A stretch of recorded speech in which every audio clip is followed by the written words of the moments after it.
কাউকে তো আমরা বাইরে রেখে অথবা অ্যাকোমোডেট না করে তো আমরা কিছু করছি না। একসাথে সবাই যেখানেই ঢুকতে যাবেন না কেন, একটু তো প্যানিক হয়। এখন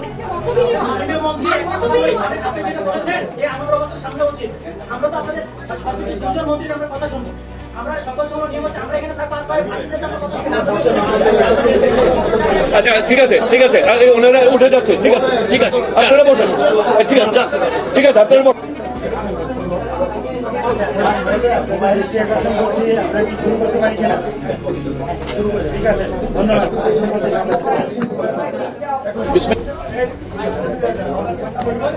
আপনারা জানেন যে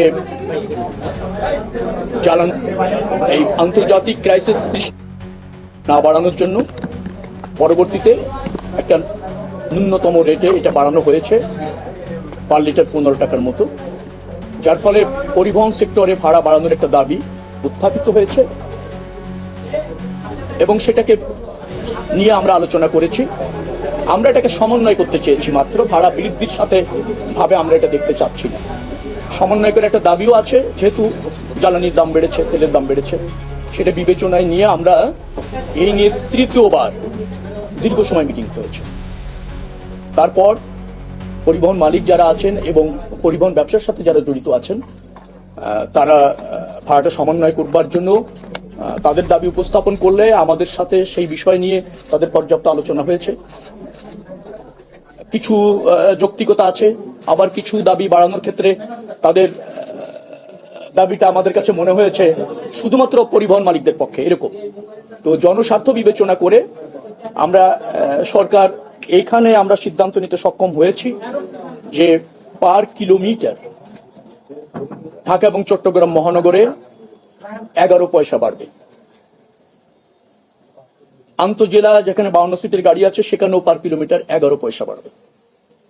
আর ডিটিসি একটা এরিয়া আছে আপনারা জানেন, এবং মিনি বাস, সেখানেও পার কিলোমিটার 11 পয়সা বাড়ানোর একটা সমন্বয় করার একটা সিদ্ধান্ত আমরা নিয়েছি। এটা সমন্বয় করতে চাই, কারণ আমাদের আগেই একটা ফর্মুলা আছে যে তেলের দাম বাড়ার সাথে সাথে কতটুকু সমন্বয় হবে ভাড়া, তার একটা ফরম্যাট আছে। তো তাতে যেহেতু 15 টাকা বেড়েছে, তো সেখানে পরিবহন মালিক সমিতির দাবি ছিল প্রায় 28 পয়সার মতো। তারা সেখানে ডলারের দাম বাড়ার ফলে তাদের যে পার্টসগুলি ইম্পোর্ট করতে হয়, বাস ইম্পোর্ট করতে হয়, সেখানে আগের চেয়ে অনেক বেশি ইনভেস্ট হচ্ছে, ব্যয় বাড়ছে, মেইনটেন্স ব্যয় বাড়ছে, সেটাও তারা এখানে যুক্ত করতে চেয়েছে।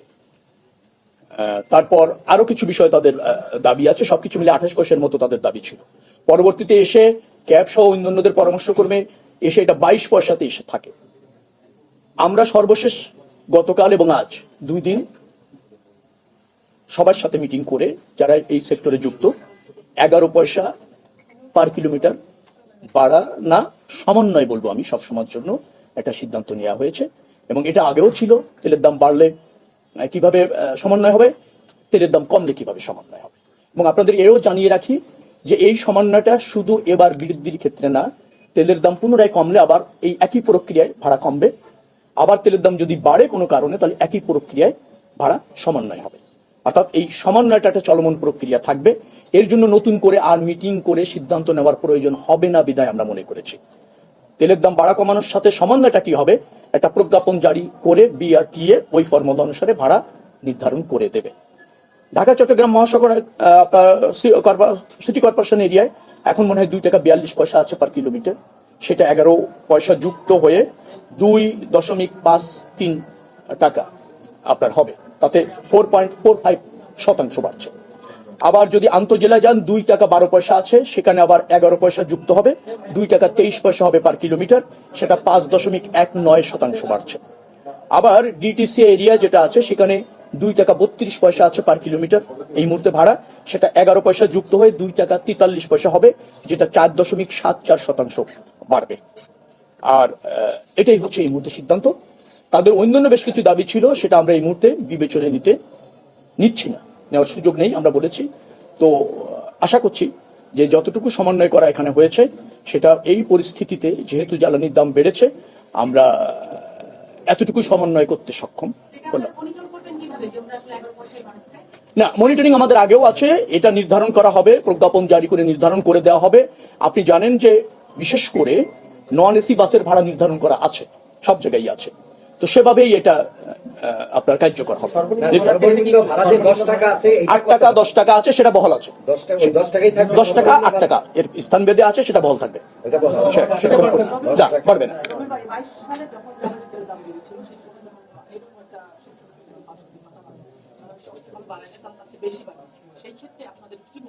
বাইশ সাল আর 26 সাল ভিন্ন। 22 সালে যারা পারেনি তাদের প্রশ্ন করলে ভালো হয়। 26 সালে যারা আপনাদের সাথে বসে কথা বলছে তারা পারবে, এবং পারার জন্যই এটা সমন্বয় করেছে। এটা অব্যাহত থাকবে, কোনো ব্যবসার সুযোগ নেই। আমি একটু সাপ্লিমেন্ট করতে চাই এটার সাথে। এটা আজকে থেকে কার্যকর হবে, যেহেতু আজকে সিদ্ধান্ত হচ্ছে। আমি মধ্যে একটু সাপ্লিমেন্ট করতে চাই, সেটা হচ্ছে 22 সালে যখন তেলের দাম 42% বাড়ানো হয়েছিল, তখন পরিবহন ভাড়া বাড়ানো হয়েছিল। কিন্তু আমরা দেখলাম পরে যখন তেলের দাম কমে গেল 10 টাকা, আমরা কিন্তু এই 4 বছর ধরে 100 টাকা লিটারে তেল পেয়েছি ডিজেল, কিন্তু পরিবহন ভাড়া কমেনি।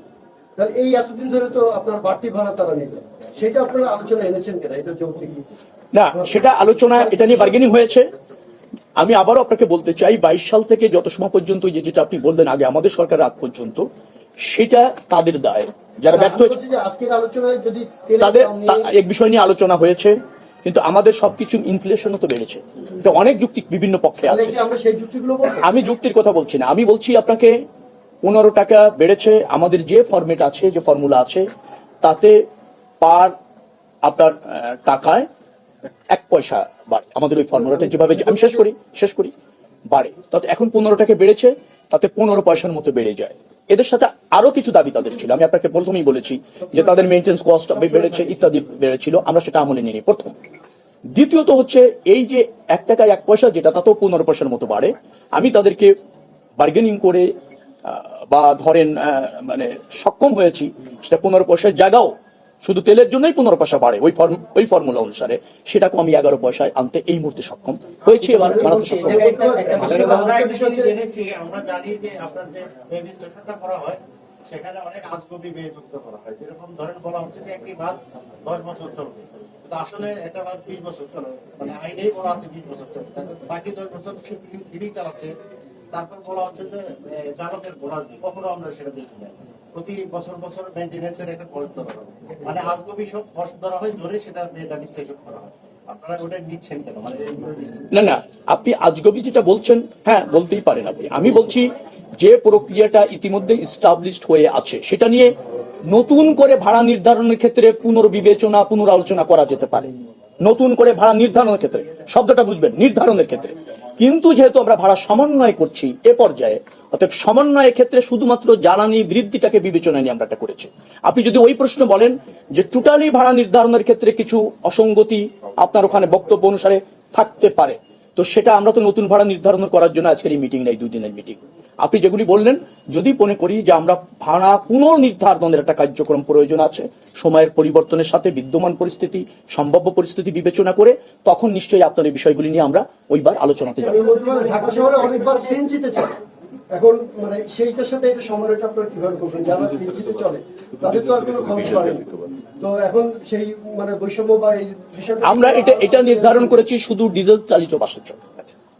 সিএনজি চালিত বাসের ভাড়া এখানে বিবেচনায় আসেনি। বলুন। একটা বিষয় যে আগে দেখেছিলাম 2024 সালে, যেটা আগে পরে দাম কমলে 4 পয়সা 3 পয়সা কমানো হতো বিআরটিএ থেকে, বাস মালিকরা সেই কমানোটা মানতেন না, দুবার তারা রিফিউজ করেছেন। ইরানের পরিস্থিতি স্বাভাবিক হয়, তেলের দাম যদি কমে, বাস মালিকরা ভাড়া যদি না কমায় বা কমাতে না চায়, তাহলে তখন সরকার শক্ত অবস্থান থাকবে না, এই সিদ্ধান্তের ব্যত্যয় যদি বাস মালিকরা করতে চেষ্টা করে, ডেফিনেটলি বাস মালিকদের মানে যে বিরুদ্ধে শক্ত অবস্থান এবং শক্ত ব্যবস্থা নেওয়া হবে। বিআরটিএ নির্ধারণ করা এবং আমরা আলোচনা করে যে সিদ্ধান্তে উপনীত হয়েছি, বাস মালিকরা অঙ্গীকার করেছে তারা এই সিদ্ধান্ত যে কোনো মূল্যে মানবে এবং অনুসরণ করবে। যেহেতু তারা অঙ্গীকার করেছে, এর ব্যত্যয় না হওয়া পর্যন্ত আমাকে এই বিষয়ে প্রশ্ন না করার ইচ্ছেও মাননীয় মন্ত্রী একটা জিনিস আজকেই জারি করা। আচ্ছা, আমার একটা বিষয় হলো যে এবার রাজধানীতে যে 10 টাকা নিম্নতম ভাড়া, আমরা রাজধানীর কথাই বলি, সেখানে কত কিলোমিটার পর্যন্ত এই ভাড়াটা নির্ধারণ হবে? না, সেটা তো নির্ধারণ করা আছে 10 কত কিলোমিটার। কিলোমিটার এটা? না, কত কিলোমিটার না, আপনার কিলোমিটার প্রতি হচ্ছে 2 টাকা 53 পয়সা নির্ধারিত হলো। এখন যদি 3 কিলোমিটার যায়, দেখা গেল যে 10 টাকা কম, সর্বনিম্ন 10 টাকা 10 টাকা দিতেই হবে। আর যদি 5 কিলোমিটার যায়, তখন এই 2 টাকা 53 পয়সা হারে যতটুকু হয় ততটুকু ভাড়া হবে। 12 টাকা বা 15 টাকা যেটি হবে না, কিন্তু মানে 10 কিলোমিটার টাকা হিসাবে যদি আপনি কাউন্ট করেন 2 কিলোমিটার গেলে এখানে ভাড়া হবে কত, আমি আপনাকে বলি 5 টাকা 6 পয়সা 2 কিলোমিটার গেলে। কিন্তু